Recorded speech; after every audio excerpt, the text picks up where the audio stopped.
بسم اللہ الرحمن الرحیم۔ یہ ویڈیو قرآن کریم کی سورہ نمبر 6 سورۃ الانعام پر مبنی ہے جو کہ بیان القرآن سے ماخوذ ہے اور اس کے مفسر ڈاکٹر اسرار احمد ہیں۔ حجم کے اعتبار سے قرآن مجید کا 2/3 حصہ مکی ہے جبکہ لگ بھگ 1/3 حصہ مدنی صورتوں پر مشتمل ہے۔ البتہ قرآن مجید میں مکی اور مدنی صورتوں کے جو 7 گروپ ہیں ان میں سے پہلے گروپ میں مکی صورت صرف ایک ہے یعنی سورہ الفاتحہ۔ یہ صورت اگرچہ حجم کے اعتبار سے بہت ہی چھوٹی کل 7 آیات پر مشتمل ہے مگر معنوی اعتبار سے بہت عظمت اور فضیلت کی حامل ہے۔ ایک لحاظ سے دیکھا جائے تو یہ صورت مکی اور مدنی تقسیم سے بہت اعلیٰ و عرفہ اور بلند و برتر ہے۔ بہرحال مکی اور مدنی صورتوں کے پہلے گروپ میں تو مکی قرآن گویا بہت ہی تھوڑا ہے۔ سورہ الفاتحہ کی صورت میں البتہ دوسرے گروپ میں 2 بڑی مکی صورتوں یعنی سورہ الانعام اور سورہ الاعراف کا جوڑا شامل ہے۔ اب ہم اس جوڑے کی پہلی صورت یعنی سورہ الانعام کا مطالعہ کرنے جا رہے ہیں۔ ایک روایت کے مطابق سورہ الانعام پوری کی پوری بیک وقت ایک ہی تنزیل میں نازل ہوئی اور حضرت جبرائیل علیہ السلام 70,000 فرشتوں کے جلوہ میں اس صورت کو لے کر اترے۔ اس صورت سے مکی اور مدنی صورتوں کا دوسرا گروپ شروع ہو رہا ہے جو 4 صورتوں پر مشتمل ہے۔ یہ گروپ اس لحاظ سے بہت متوازن ہے کہ اس میں 2 مکی صورتیں سورہ الانعام اور سورہ اعراف اور 2 ہی مدنی صورتیں سورہ الانفال اور سورہ توبہ اس میں شامل ہیں۔ مضامین کی مناسبت سے یہ چاروں صورتیں بھی 2 کے جوڑوں میں ہیں یعنی ایک جوڑا مکی صورتوں کا جبکہ دوسرا جوڑا مدنی صورتوں کا ہے۔ اس سے پہلے ہم مدنی قرآن پڑھ رہے تھے سوائے سورہ الفاتحہ کے، لیکن اب مکی قرآن کا ایک حصہ ہمارے زیر مطالعہ آ رہا ہے۔ سورہ البقرہ، سورہ آل عمران، سورہ النساء اور سورہ المائدہ تمام کی تمام مدنی صورتیں ہیں جن میں منافقین اور یہود و نصارہ سے براہ راست خطاب تھا، لیکن اب مکی صورتوں میں سورہ الانعام اور سورہ اعراف میں مشرکین عرب سے خطاب ہے۔ سورہ الاعراف میں اہل کتاب کا ذکر تو ہے لیکن یہاں ان سے براہ راست کوئی خطاب یا گفتگو نہیں ہے۔ مکی اور مدنی صورتیں اپنے ماحول اور پس منظر کے اعتبار سے مضامین و موضوعات کے 2 الگ الگ گلدستے پیش کرتی ہیں۔ اس لحاظ سے مکی اور مدنی قرآن کو 2 الگ الگ جنتوں کے نام سے موسوم کر رکھا ہے، جیسا کہ سورہ الرحمن میں ارشاد ہے وَلِمَنْ خَافَ مَقَامَ رَبِّهِ جَنَّتَانِ، یعنی جو اپنے رب کے حضور کھڑا ہونے سے ڈر گیا اس کے لیے 2 جنتیں ہوں گی۔ قرآن مجید کی ایک مکی جنت ہے، دوسری مدنی۔ گویا قبل ازیں ہم مدنی جنت کی سیر کر رہے تھے، اب ہم مکی جنت میں داخل ہو رہے ہیں، لہٰذا سورہ انعام پڑھتے ہوئے آپ بالکل نیا ماحول محسوس کریں گے کہ یہ دونوں صورتیں سورہ انعام اور اعراف چونکہ رسول اللہ صلی اللہ علیہ وآلہ وسلم کے قیام مکہ کے تقریباً آخری دور میں نازل ہوئی تھیں، اس لیے ان میں مشرکین عرب بنی اسماعیل پر بالکل اسی انداز سے اتمام حجت کیا گیا ہے جیسے مدنی صورتوں میں اہل کتاب پر کیا گیا تھا۔ پھر ان صورتوں کے موضوعات کے اندر بڑی پیاری تقسیم ملتی ہے۔ مکی صورتوں کا اہم ترین مضمون ایمان یعنی ایمان باللہ، ایمان بالرسالت، ایمان بالآخرت وغیرہ۔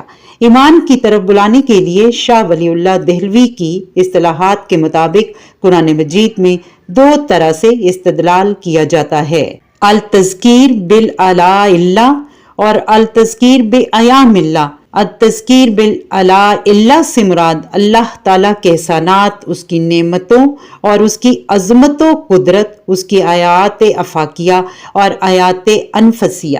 وغیرہ کے حوالے سے یاد دہانی اور تذکیر ہے، یعنی اللہ تعالیٰ کی ذات پر ایمان ہمارے اندر پہلے بالقوت تو موجود ہے، مگر یہ فعال نہیں ہے، سویا ہوا ہے۔ اسے فعال کرنے، ایکٹیو کرنے اور جگانے کے لیے اللہ کی قدرت، اس کی نعمتوں اور انفس و آفاق میں اس کی نشانیوں سے استدلال کر کے یاد دہانی کرائی جاتی ہے، جس کو شاہ ولی اللہ نے التذکیر بالآلاء اللہ کا نام دیا ہے۔ دعوت الایمان کی قرآنی استدلال کا دوسرا پہلو یا طریقہ شاہ ولی اللہ کے مطابق التذکیر بایام اللہ ہے، یعنی اللہ کے دنوں کے حوالے سے استدلال۔ اللہ کے دنوں کے اعتبار سے سب سے اہم اور عبرتناک وہ دن ہیں جن میں اللہ نے بڑی بڑی قوموں کو تہس نہس کر دیا۔ اس سلسلے میں اللہ کی سنت یہی رہی ہے کہ اللہ نے جب بھی کسی قوم کی طرف کوئی رسول بھیجا اور اس نے اپنی امکانی حد تک محنت و مشقت کی اور قوم کے افراد کو حق کی دعوت پہنچا دی، حق کو مبرہن کر دیا اور ان پر حق کا حق ہونا اور باطل کا باطل ہونا ثابت ہو گیا، اور اس قوم کے افراد کو اللہ کا پیغام پہنچا کر ان پر اتمام حجت کر دیا، مگر وہ قوم پھر بھی کفر پر اڑی رہی، اس نے رسول کی دعوت کو رد کر دیا، تو پھر اس قوم کے ساتھ رعایت نہیں برتی گئی اور بے لوگ فیصلہ سنا دیا گیا، یعنی وہ قوم ختم کر دی گئی، جیسے قوم نوح کے ساتھ ہوا تھا۔ حضرت نوح علیہ السلام اور آپ پر ایمان لانے والے آپ کے چند ساتھی ایک کشتی پر محفوظ رہے، باقی پوری نوع انسانی جو اس وقت تک اتنی ہی تھی نیست و نابود کر دی گئی۔ اسی طرح قوم عاد پوری کی پوری ختم کر دی گئی، صرف حضرت ہود علیہ السلام اور ان پر ایمان لانے والے چند لوگوں کو بچایا گیا۔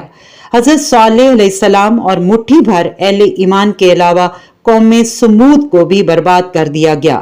اسی طرح قوم شعیب کو بھی صفحہ ہستی سے مٹا دیا گیا۔ امورہ اور صدوم کی بستیوں کو بھی ملیا میٹ کر دیا گیا، صرف حضرت لوط اپنی بیٹیوں کے ساتھ وہاں سے نکل سکے، باقی پوری قوم ختم ہو گئی۔ اسی طرح آل فرعون کو بھی غرق کر دیا گیا۔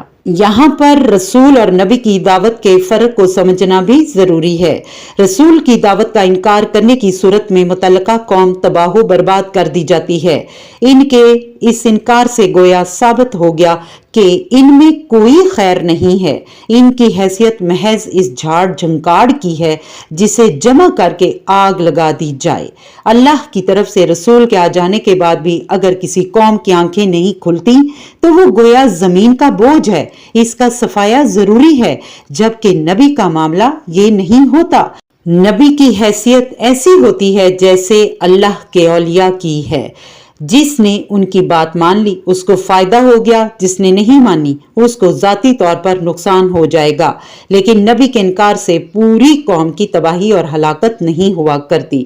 عام اللہ کے ولی اور انبیاء میں فرق یہ ہے کہ عام اولیاء پر وحی نازل نہیں ہوتی جبکہ انبیاء پر وحی آتی تھی۔